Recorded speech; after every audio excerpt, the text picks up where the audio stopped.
Welcome to S6 TV Telugu news బులెటిన్ల ముందుగా headlines. Vote చోరీ, అమిత్ షా ఒత్తిడిలో ఉన్నారు. రాహుల్ గాంధీ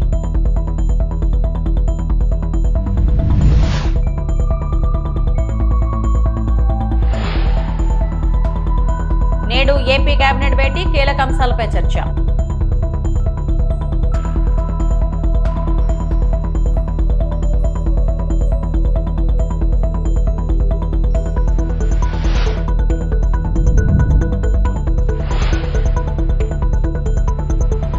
మాచర్లకోటలో లొంగిపోయిన పిన్నెల్లి సోదరులు.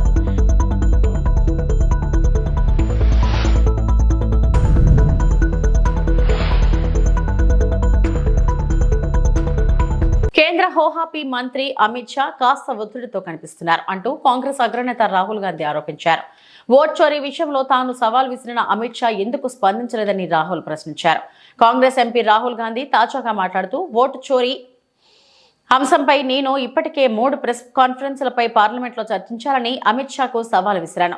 అయినా అమిత్ షా నుంచి దానిపై ఎటువంటి సమాధానం రాలేదు. ఎన్నికల సంస్కరణలపై చర్చ సందర్భంగా అమిత్ షా ఒత్తిడిలో ఉన్నట్లు కనిపించారు. నిన్న అమిత్ షా చాలా ఆందోళనగా ఉన్నారు. ఆయన తప్పుడు భాష ఉపయోగించారు. ఆయన చేతులు వణికాయి. అమిత్ షా తీవ్రమైన మానసిక ఒత్తిడిలో ఉన్నారు. ఇది నిన్న అందరూ చూశారని రాహుల్ గాంధీ అన్నారు. गलत लैंग्वेज यूज कर दी, हाथ कांप रहे थे, आपने ये तो सब देखा होगा. गलत लैंग्वेज यूज की, मेंटली बहुत प्रेशर में है, दबाव में है. वो देखा कल पार्लियामेंट में, पूरे देश ने देखा. और जो मैंने बातें बोली हैं उसके बारे में उन्होंने कोई बात तो नहीं बोली, प्रूफ नहीं दिया. हमने पब्लिकली प्रेस कॉन्फ्रेंसेस में कहा है. मैंने डायरेक्टली चैलेंज किया उनको कि आ जाइए, मैदान में आ जाइए, पार्लियामेंट में डिस्कस करते हैं, मेरे प्रेस कॉन्फ्रेंसेस को डिस्कस करते हैं. कोई जवाब नहीं मिला. तो रियलिटी तो आप जानते हो. రాజధానిగా అమరావతి గెజెట్ నోటిఫికేషన్ విడుదలపై కేంద్ర రాష్ట్ర ప్రభుత్వాలు నిరంతరం సంప్రదింపులు జరుపుతున్నాయని కేంద్ర మంత్రి పెమ్మసాని చంద్రశేఖర్ చెప్పారు. అమరావతిని అడ్డుకునేందుకు నిరంతర కుట్రలు చేస్తున్న జగన్ను రాజకీయంగా సమాధి చేస్తానే రాష్ట్ర అభివృద్ధి చెందుతుందని ప్రజలకు పిలుపునిచ్చారు. ఏదైనా వ్యవస్థలో ఒక దాన్ని నిర్మించాలంటే విపరీతమైనటువంటి కృషి చేయాలి. జగన్మోహన్ రెడ్డి గారు ఒక్క రోజులో ప్రజావేదికని కూల్చిపారేశారు. 34,000 మంది రైతులు ఇచ్చినటువంటి భూములని ఉపయోగించుకోవడం చేతగాక 5 సంవత్సరాలు భవిష్యత్తును మొత్తాన్ని కూడా నాశనం చేశారు, ఆంధ్ర ప్రజల భవిష్యత్తుని.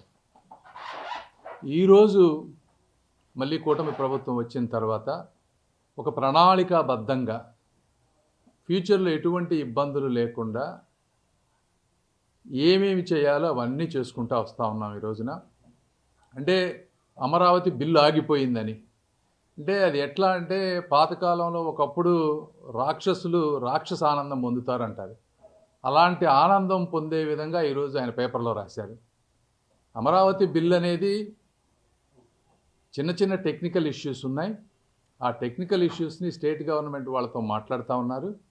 ఎట్టి పరిస్థితుల్లో జగన్మోహన్ రెడ్డి గారు కాదు కదా, వారి మంది మార్బల ఎంతమంది వచ్చినా కూడా ఈ అమరావతి బిల్లుని ఒక నెల అటు అయితే అవ్వచ్చు, కానీ ఎట్టి పరిస్థితుల్లో దానికి గెజెట్ నోటిఫికేషన్ తీసుకొచ్చే విధంగా ఇక్కడ ఉన్నటువంటి నాయకులు కానీ గౌరవ ముఖ్యమంత్రి గారు అందరూ కృషి చేస్తారు. అది ఒకటి.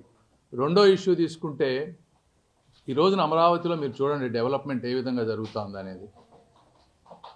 మొన్న నిర్మలా సీతారామన్ గారు వచ్చి 16 నేషనల్ ఇన్స్టిట్యూట్స్కి శంకుస్థాపన చేశారు. దేశంలో ఉన్నటువంటి అత్యున్నతమైనటువంటి ఫైనాన్స్ మినిస్టర్. 3,000 కోట్ల రూపాయల సెంట్రల్ సెక్రటేరియట్ బిల్డింగ్స్ అన్నిటినీ కూడా అన్ని PIB క్లియరెన్స్ కూడా చేసి ఈ రోజున క్యాబినెట్కి వెళ్ళేటువంటి పొజిషన్కి తీసుకొచ్చాం. ఆంధ్రప్రదేశ్ రాష్ట్ర ముఖ్యమంత్రి చంద్రబాబు అధ్యక్షతన ఇవాళ కేబినెట్ సమావేశం జరగనుంది. ఈ భేటీలో అజెండాలోని పలు కీలక అంశాలపై చర్చించి అనంతరం ఆమోదం తెలపనున్నారు. 169 కోట్లతో లోక్ భవన్, గవర్నర్ బంగ్లా నిర్మాణానికి టెండర్లు పిలిచేందుకు కేబినెట్ ఆమోదం తెలపనుంది. అలాగే జ్యుడిషియల్ అకాడమీకి 163 కోట్లతో పరిపాలనా అనుమతులకు ఆమోదం తెలపనున్నారు. 2024-25 వార్షిక నివేదికలు ఇచ్చేందుకు మంత్రి మండలి ఆమోదం తెలియజేయనుంది. ఇక నాబార్డు నుంచి అమరావతి నిర్మాణానికి 7,380.70 కోట్ల రూపాయల రుణం తీసుకునేందుకు CRDAకి కేబినెట్ అనుమతి ఇవ్వనుంది. అలాగే సీడ్ యాక్సెస్ రహదారిని 16వ జాతీయ రహదారికి అనుసంధానించే పనులకు 532 కోట్ల రూపాయల మేర ఏపీ కేబినెట్ ఆమోదం తెలిపింది. ఎస్ఐపిబి సమావేశంలో తీసుకున్న నిర్ణయాలకు సైతం గ్రీన్ సిగ్నల్ ఇవ్వనుంది. 20,000 కోట్ల పెట్టుబడులు, 56,000 ఉద్యోగాల కల్పనకు మంత్రిమండలి ఆమోదం తెలియచేయనుంది. పలు సంస్థలకు భూ కేటాయింపులు చేసేందుకు పర్మిషన్ ఇవ్వనుంది. కేబినెట్ సమావేశం తర్వాత మంత్రులతో తాజా రాజకీయ పరిణామాలపై సీఎం చంద్రబాబు ప్రధానంగా చర్చించే అవకాశం ఉంది.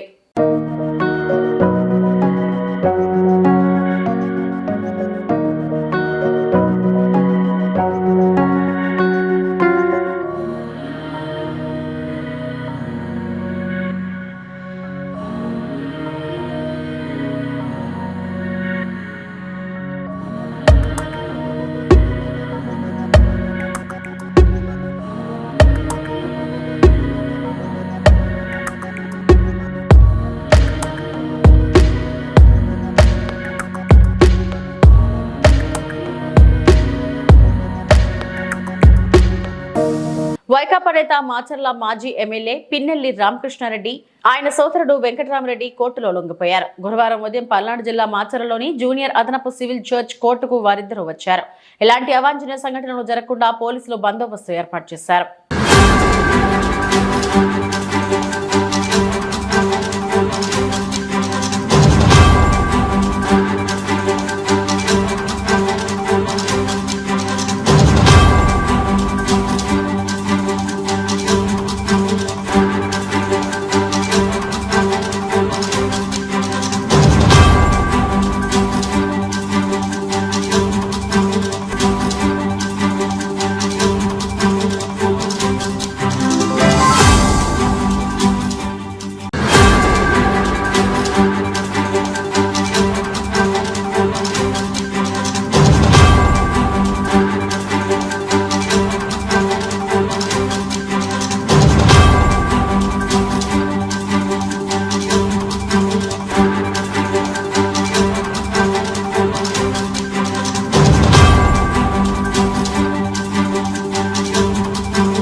వైసీపీ నేత కొడాలి నానికి ధైర్యం ఉంటే గతంలో లాగా మాట్లాడాలని గన్నవరం ఎమ్మెల్యే యార్లగడ్డ వెంకట్రావు సవాల్ విసిరారు. లోకేష్ పర్యటనలపై జగన్ సహా వైసీపీ నేతలు నిరాధార ఆరోపణలు మానుకోవాలని హితవు పలికారు. ఇప్పుడు అతను ఎవరిని వద్దని ఆపేశారేంటి? కాదండి, ఇప్పుడు అతన్ని ఎవరిని కొడాలని నువ్వు తిరగొద్దని ఆపేశారేంటి? మళ్ళీ ప్రజాక్షేత్రంలో సీరియస్గా ఉండడానికి. అతనికి ఆరోగ్య సమస్య ఏదో వచ్చింది, సరే దానికి 6 నెలలు రెస్ట్ అని నిన్న ఎవరో చెప్పారు నాతో. కానీ అంతకుముందు సంవత్సరం ఏం చేశాడు? తిరిగాడు ఇక్కడ. ఆరోగ్యం ఇష్యూ రాకముందు, హెల్త్ ఇష్యూ రాకముందు, హెల్త్ గురించి మాట్లాడకూడదు మనం, కానీ హెల్త్ ఇష్యూ రాకముందు సంవత్సరం ఏం చేశాడు? కనీసం ఓడిపోయినాక కౌంటింగ్ సెంటర్ నుంచి వెళ్ళిపోయాడు తప్ప. నేను ఓడిపోయా 2019లో. నేను గన్నవరం వెళ్ళా, ప్రెస్ మీట్ పెట్టా, స్టేట్మెంట్ ఇచ్చా. ఎమ్మెల్యే వాళ్ళని నా కోరిక తీరపోయినా మీ కోరికలు తీరుస్తా, మీకోసం పనిచేస్తానని చెప్పా. ప్రజా తీర్పుని స్వాగతిస్తానని చెప్పా. కనీసం అది కూడా తెలియదు. మంత్రిగా పనిచేశాడు, బుద్ధి తక్కువ పెద్ద మనిషిలాగా. కనీసం ఓడిపోయిన తర్వాత ప్రజా తీర్పును గౌరవిస్తానని చెప్పాడు గుడివాడ ప్రజలకి. గుడివాడ ప్రజలు ఓడిచ్చారనే కక్షతో సంవత్సరం రాలేదా? రమ్మనండి, ఎవడొద్దన్నాడు? మేము రావాలనే చూస్తున్నాం, రాకుండా ఎందుకు దాక్కుని ఉంటాం? లేదా ఎన్టీఆర్ టు వైఎస్ఆర్ ట్రస్ట్ అని పెట్టాడు. అలాంటి కొత్తదేమన్నా పథక రచన ఏమన్నా చేస్తున్నాడేమో. ఏదో ఇదే విజయవాడ నుంచి గుడివాడ వెళ్ళేటప్పుడు బస్సు పోయాక కంకిపాడు వెళ్ళినట్టుగా. ఎవరైనా రాజకీయాల్లో ఉంది అంతిమంగా ప్రజాసేవ చేయటాకే. కథ భాష మారింది. అంతకుముందు చంద్రబాబు నాయుడు గారు నా మీద పోటీ చేయి, లోకేష్ బాబు నా మీద పోటీ చేయనివాడు. ఇప్పుడు కూడా మరి చంద్రబాబు గారు లోకేష్ రావాలని అడుగుతాడు, లేకపోతే రాము మీద ఓడిపోయాడు కాబట్టి ఇంకా ఆ మాటలు మాట్లాడడం చూద్దాం. వచ్చినా తెలుస్తుంది కదా, రాకముందే ఉంది. ఇప్పుడు ఈ గుడివాడ నియోజకవర్గం నుంచి నేను 4 సార్లు అవకాశం ఇచ్చి 20 సంవత్సరాలు శాసనసభ్యుడిగా ఎన్నుకుంటే, నువ్వు ఓడిపోయిన తర్వాత గుడివాడ మొహం చూడకుండా సంవత్సరం ఉన్నావంటేనే గుడివాడ ప్రజలు ఆలోచిస్తున్నారు. అలాగే రాష్ట్ర ప్రజలు కూడా డెఫినెట్గా అనుకుంటారు, పవర్ ఉన్నప్పుడే ఉంది. పవర్ ఉన్నప్పుడు పవర్ ఈజ్ పవర్. అల్టిమేట్గా పవర్ ఉన్నప్పుడు ఎవరైనా మాడతారు. ఎవరైనా ఏదైనా చేస్తారు. పవర్ లేనప్పుడు చేస్తే అది గ్రేట్. నువ్వు యాక్టివ్ అయిన గతంలో నువ్వు మాట్లాడినట్టు మాట్లాడగలిగితే వైసీపీ శ్రేణులంతా హర్షిస్తాయి. కనీసం నీకు ఆ దమ్ముందా? మాట్లాడితే చంద్రబాబు నా మీద పోటీ చేయి, లోకేష్ నా మీద పోటీ చేయి. నీ మీద ఎందుకు పోటీ చేస్తారు? వాళ్ళు ఇచ్చిన బీఫారం తీసుకుని 2 సార్లు ఎమ్మెల్యే అయి నువ్వు వాళ్ళు ఇచ్చిన బీఫారం ఇచ్చిన అభ్యర్థి చేతిలో ఓడిపోయి పిచ్చివాగుడు వాగి ఏ రోజు రివ్యూ మీటింగ్ పెట్టకుండా, పనిచేయాల్సిన రోజు పని చేయకుండా, మంత్రిగా నీకు అవకాశం వచ్చిన రోజు నీ మార్క్ ఏముంది సివిల్ సప్లైస్ మీద? నువ్వు సివిల్ సప్లైస్ అది చేసే ఇది చేసానని చెప్పగలవా? నేను కేడీసీసీ బ్యాంక్ చైర్మన్గా పనిచేస్తే దాని దేశంలో నెంబర్ 1 స్థానంలో పెట్టా, 15 కోట్ల లాభాన్ని 85 కోట్లు పెంచా, టర్న్ ఓవర్ డబల్ చేసా, 5,000 కోట్లు 10,000 కోట్లు చేశా, 150 మందికి ఉద్యోగాలు ఇచ్చాయని చెప్పగలను. నువ్వు చెప్పడానికి ఏమైనా ఉందా? రివ్యూ మీటింగ్ అయినా చేసావా? మళ్ళీ వచ్చి బుట్లు ఎడదామని వద్దాం అనుకున్నావా? కమాన్ రా, ఎదురు చూస్తున్నారు నువ్వు ఎప్పుడు వస్తావని. ఉమ్మడి తూర్పుగోదావరి జిల్లా వ్యాప్తంగా డిసెంబర్ 13న 4వ జాతీయ లోక్ అదాలత్ నిర్వహిస్తున్నట్లు జాతీయ న్యాయ సేవాధికార సంస్థ చైర్మన్ మరియు జిల్లా ప్రధాన న్యాయమూర్తి శ్రీమతి గంధం సునీత తెలిపారు. జిల్లా కోర్టు ఆవరణలో బుధవారం న్యాయమూర్తి మాట్లాడుతూ జాతీయ లోక్ అదాలత్లో రాజీ పడదగ్గ క్రిమినల్, సివిల్, కుటుంబ వివాదాలు, చెక్ బౌన్స్, యాక్సిడెంట్ కేసులు, బ్యాంకు కేసులు, లిటిగేషన్ కేసులు తదితర కేసులు పరిష్కరించుకోవచ్చునన్నారు. ఈస్ట్ గోదావరి ప్రజానీకానికి కూడా నమస్కారం అండి. మీ అందరికీ తెలిసిందే, మన భారత న్యాయస్థానం అంటే నేషనల్ లీగల్ సర్వీసెస్ అథారిటీ అనే సంస్థ ఒకటి ఉంది. దానిలో భాగంగానే రాష్ట్ర స్థాయిలో రాష్ట్ర న్యాయ సేవల సంస్థ, న్యాయ సేవాధికారి సంస్థ, జిల్లా స్థాయిలో జిల్లా న్యాయ సేవాధికారి సంస్థ, మండలం స్థాయిలో మండల న్యాయ సేవాధికారి సంస్థలు ఉన్నాయి. వీటన్నిటి ముఖ్య ఉద్దేశం ఏంటంటే ప్రజలందరికీ కూడా న్యాయ సేవలు అందించాలి అనేది. దానిలో భాగంగాను లోక్ అదాలత్ అనేది ఒక కార్యక్రమం కింద ప్రతి సంవత్సరం జాతీయ స్థాయిలో సంవత్సరానికి 4 లోక్ అదాలత్, నేషనల్ లోక్ అదాలత్ నిర్వహించడం జరుగుతుంది. ఆ నేషనల్ లోక్ అదాలత్ లో మేము అన్ని రాజీ పడతగిన civil cases, criminal cases, petty cases, traffic చన్నాల్ violation cases, motor accident cases, NI act cases, promissory note cases ఇలాంటివన్నీ కూడా తీసుకుని సెటిల్ చేయడం జరుగుతుంది. గత సంవత్సరం మొత్తం 4 లోక్ అదాలత్లో మేము డిస్పోజ్ చేసిన క్రిమినల్ కేసెస్ 15,431 అయితే ఎంయూఓపీ కేసెస్ 547, సివిల్ కేసెస్ 756, ఇవన్నీ గ్రాండ్ టోటల్ 17,073 కేసులు డిస్పోజ్ చేస్తే మొత్తం బాధితులకి పరిహారం అందించింది ఈ సంవత్సరం అండి. ఇది ఈ సంవత్సరం జరిగిన 3 లోక్ అదాలత్స్. బాధితులకు నష్టపరిహారం అందించింది 1,99,11,504 రూపాయలు. ఈ సంవత్సరం ఇప్పటి వరకు జరిగిన 3 లోక్ అదాలత్కి నష్టపరిహారం అందించడం జరిగింది. గత లోక్ అదాలత్లో అయితే మొత్తంగా 10,623 కేసుల్ని డిస్పోజ్ చేయగా 162,000 కోట్లు 35,24,590 రూపాయల నష్టపరిహారాన్ని బాధితులందరికీ అందించడం జరిగింది. కేవలం ఇదంతా కూడా లోక్ అదాలత్లో కేసులు రాజీ చేసుకోవడం మూలంగానే ఇన్ని వేల కేసులు డిస్పోజ్ చేసి అంత నష్టపరిహారం సత్వరం బాధితులందరికీ అందించడం జరిగింది. రేణిగుంట విమానాశ్రయంలో ఇండిగో విమాన రాకపోకలు ఈ నెల 7వ తేదీ నుంచి సజావుగా కొనసాగుతున్నాయని ఎయిర్పోర్ట్ డైరెక్టర్ భూమినాథన్ వెల్లడించారు.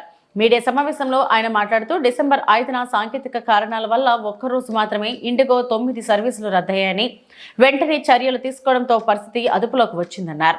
ప్రయాణికులకు ఎటువంటి అసౌకర్యం కలగకుండా యాత్రికులు సదుపాయాలు, రిఫండ్లు, ప్రత్యాయ ప్రయాణ ఏర్పాట్లు ఇండిగో సంస్థ సమయానికి చేసినట్లు వివరించారు.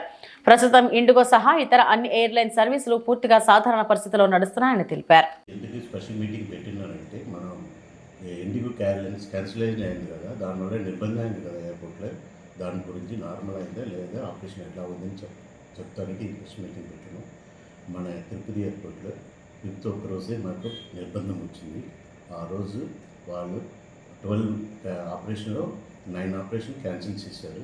ఒక ఫ్లైట్గా మనిషి ప్యాసింజర్ అన్నీ ఇక్కడ వచ్చారు, వాళ్ళకి నిర్బంధం అయింది. వాళ్ళకి మళ్ళీ ఫుడ్, డ్రింకింగ్ వాటర్, స్నాక్స్ అన్నీ ఎయిర్లైన్ తరఫు నుంచో మన ఎయిర్పోర్ట్ తరఫు నుంచి అరేంజ్ చేసి ఇచ్చినాం. ఎవరెవరికి ఏం కావాలో అదన్నీ హోటల్ అకామిడేషన్, ట్యాక్సీస్ అన్నీ అరేంజ్ చేసి చెన్నై నుంచి, బెంగళూరు నుంచి వాళ్ళు అర్జెంట్ ఉన్న వాళ్ళకి పంపించారు. మళ్ళీ 7th నుంచి మన ఆపరేషన్ అన్నీ నార్మల్ అయింది. అన్ని ఎయిర్క్రాఫ్ట్ అన్నీ నార్మల్ ఆపరేషన్ చేస్తున్నారు. ఈ రోజు నుంచి ఏం ప్రాబ్లం ఇక్కడ ఆపరేషన్, ఎయిర్లైన్స్ ఆపరేషన్ ఏం ప్రాబ్లం లేదు. అన్ని ఎయిర్లైన్స్ బాగానే జరుగుతుంది. అంతే, అది ఒక ఎయిర్క్రాఫ్ట్. సంగారెడ్డి జిల్లాలో తొలి విడత గ్రామ పంచాయతీ ఎన్నికల పోలింగ్ గురువారం ఉదయం 7 గంటలకు కట్టుదిట్టమైన భద్రత పరిపాలన ఏర్పాట్ల నడుమ ప్రారంభమైంది. చలి చివరితను లెక్క చేయకుండా ఓటు హక్కును వినియోగించుకునేందుకు ఓటర్లు పెద్ద సంఖ్యలో పోలింగ్ కేంద్రాలకు తరలివచ్చారు. పలు పోలింగ్ కేంద్రాల్లో ఉదయం నుంచే ఓటర్లు బారులు తీరి నిలబడటంతో ఉత్సాహపూరిత వాతావరణం నెలకొంది. జిల్లా ఎన్నికల అధికారి కలెక్టర్ పి ప్రావణ్య తాళ్లపల్లి గ్రామంలోని పోలింగ్ కేంద్రాన్ని సందర్శించి పోలింగ్ ప్రక్రియను పరిశీలించారు. ఈ సందర్భంగా ఆమె పోలింగ్ బూత్లోని voter compartment, ballot box, seal polling ఏజెంట్ల హాజరు, క్యూలైన్ నిర్వహణ, వికలాంగుల కోసం ఏర్పాటు చేసిన సౌకర్యాలను పరిశీలించారు. ఓటర్లు ఎలాంటి ఇబ్బందులు ఎదుర్కోకుండా జిల్లా యంత్రాంగం అన్ని చర్యలు తీసుకున్నట్లు కలెక్టర్ ఈ సందర్భంగా తెలిపారు.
పశ్చిమ గోదావరి జిల్లా నరసాపురంలో రాష్ట్ర ప్రభుత్వ మెడికల్ కాలేజీలు ప్రైవేటీకరణ ఆపాలని కోరుతూ వైసీపీ ఆధ్వర్యంలో చేపట్టిన కోటి సంతకాల సేకరణలో భాగంగా నరసాపురం నియోజకవర్గంలో 45,000 సంతకాలు సేకరించామని మాజీ ఎమ్మెల్యే వైసీపీ జిల్లా అధ్యక్షుడు మధునూరి ప్రసాద్ రాజు అన్నారు. గత ప్రభుత్వ హయాంలో పేద ప్రజలకు మెరుగైన వైద్య సేవలు అందుబాటులో ఉంచాలని గ్రామ స్థాయి నుండి వెల్నెస్ సెంటర్లు ఏర్పాటు చేశామని, రాష్ట్రంలో ఎన్నడూ లేని విధంగా నాటి ముఖ్యమంత్రి జగన్ మోహన్ రెడ్డి మెడికల్ కాలేజీలు తీసుకొస్తే ఈ కూటమి ప్రభుత్వం వాటిని ప్రైవేటీకరణ చేసి పేదలకు విద్య దూరం చేయాలని చూస్తుందన్నారు. ప్రజల వద్ద సేకరించిన సంతకాలను నేడు జిల్లా పార్టీ కార్యాలయానికి పంపుతున్నామని, ఈ నెల 17న తమ అధినేత జగన్మోహన్ రెడ్డి ఆధ్వర్యంలో రాష్ట్ర వ్యాప్తంగా ప్రజల వద్ద సేకరించిన సంతకాలను గవర్నర్కు సమర్పిస్తారన్నారు.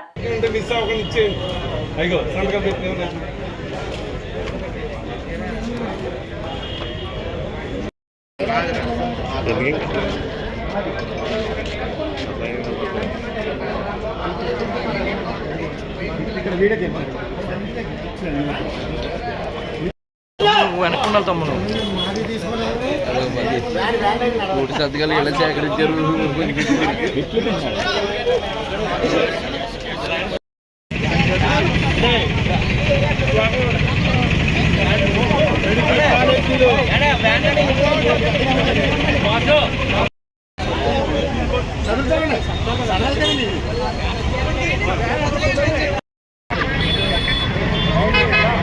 అమ్మ అందరూ స్వాగతించండి అమ్మా.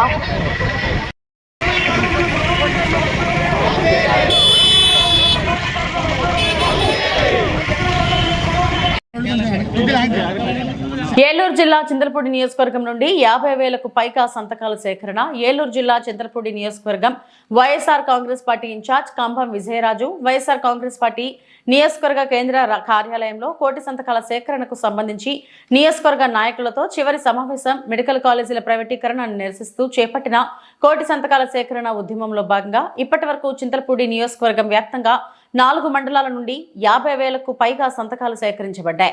ఈ రోజు ప్రత్యేక వాహనాల ద్వారా చింతలపూడి వైఎస్ఆర్ కాంగ్రెస్ పార్టీ కార్యాలయం నుండి బయలుదేరి ఏలూరు జిల్లా పార్టీ కార్యాలయం నందు ఏలూరు జిల్లా వైఎస్ఆర్ కాంగ్రెస్ పార్టీ అధ్యక్షులు దూలం నాగేశ్వరరావు డిఎన్ఆర్ అందజేయడం జరుగుతుంది. ఈ కార్యక్రమంలో ప్రజాప్రతినిధులు, ముఖ్య నేతలు, వైఎస్ఆర్ కాంగ్రెస్ పార్టీ నాయకులు, కార్యకర్తలు మరియు అభిమానులు పెద్ద ఎత్తున పాల్గొన్నారు.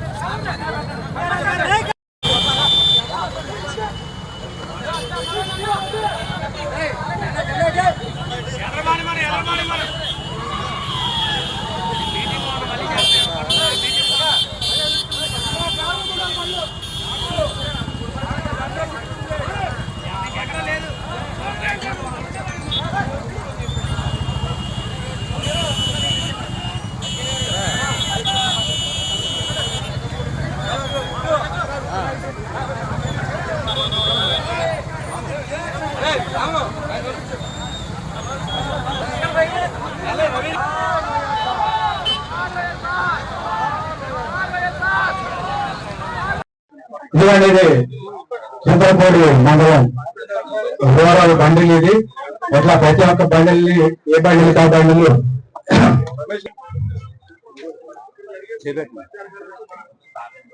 ఈరోజు ఈ కార్యక్రమాన్ని జయప్రదం చేయడానికి విచ్చేసిన ప్రతి ఒక్క నాయకులకు, కార్యకర్తలందరికీ పేరుపైన ధన్యవాదాలు తెలియజేసుకుంటున్నాం. మన ఈ ప్రెస్ మీటింగ్ 5 నిమిషాలు క్లోజ్ చేసి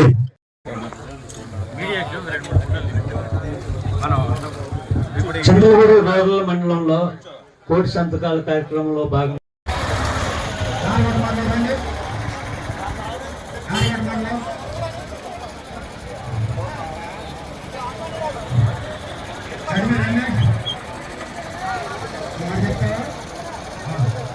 ఇవి ఇప్పటివరకు నా బులెటిన్ అప్డేట్స్. నమస్తే.